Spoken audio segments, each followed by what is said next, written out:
What slump? JuJu Watkins powers USC past no.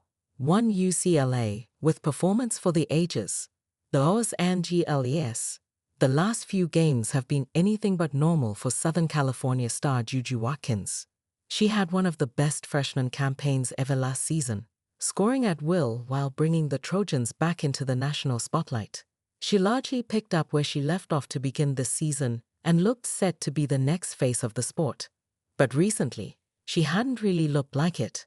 USC was still winning, but Watkins was struggling. In her prior 4 games, she shot just 31% from the field, nothing close to her standards.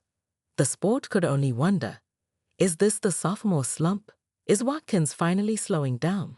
She had us all fooled. The hometown kid shined Thursday, doing it all to lead no. 6 USC to a 71-60 win over rival and no.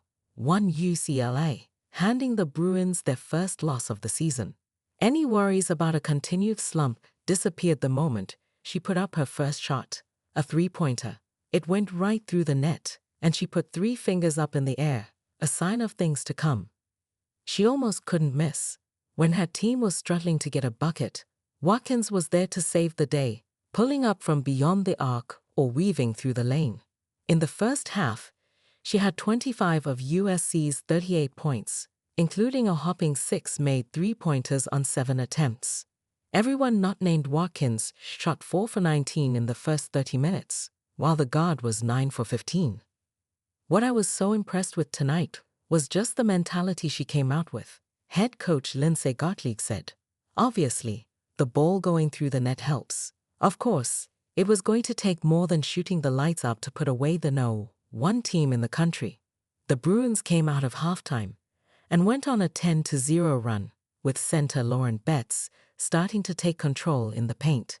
It was a fate all 23 teams that previously faced UCLA had suffered.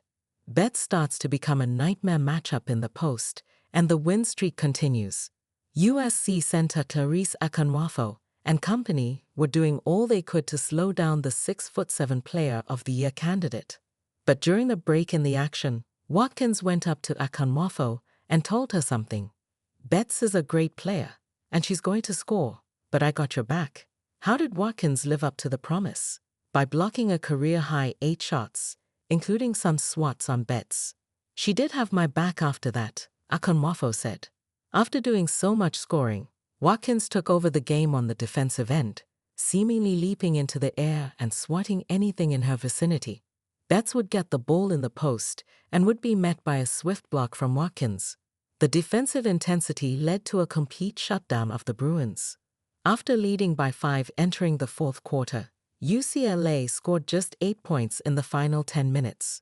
Watkins ended up with more blocks in the quarter 5 than UCLA had made field goals too. "Whatever it takes to win," Watkins said. "I didn't plan on having that many blocks, but I think that's what we needed to win. Any way I could help out, that's my goal." The rest of the Trojans were able to put the finishing touches on the signature victory. But it was a night that completely belonged to Watkins. "She's always been that way," said UCLA head coach Corey Close. "She takes a ton of chances, and she's able to get into a rhythm and really anticipate those.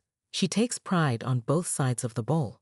She's a really good player. Credit to her for some of the plays that she's made." Akanwafo said she didn't notice Watkins had been struggling recently, but Thursday night may have seen Watkins flip the switch at the right time. Watkins mentioned she did notice Sanaa Lathan, who played fictional USC star Monica Wright in the classic 2000 film Love and Basketball, was in the star-studded crowd, and said you can't disappoint in front of the OG. A 38-point game with 11 rebounds, 5 assists and 8 blocks will not disappoint anyone. Heading into the night, Watkins reminded herself to just play the game with joy. She needed to bring back that youthful spirit, the same one that got her to play for her hometown team. "That's the biggest thing for me. Go just be happy out there. Go out there with my teammates and get the job done," Watkins said.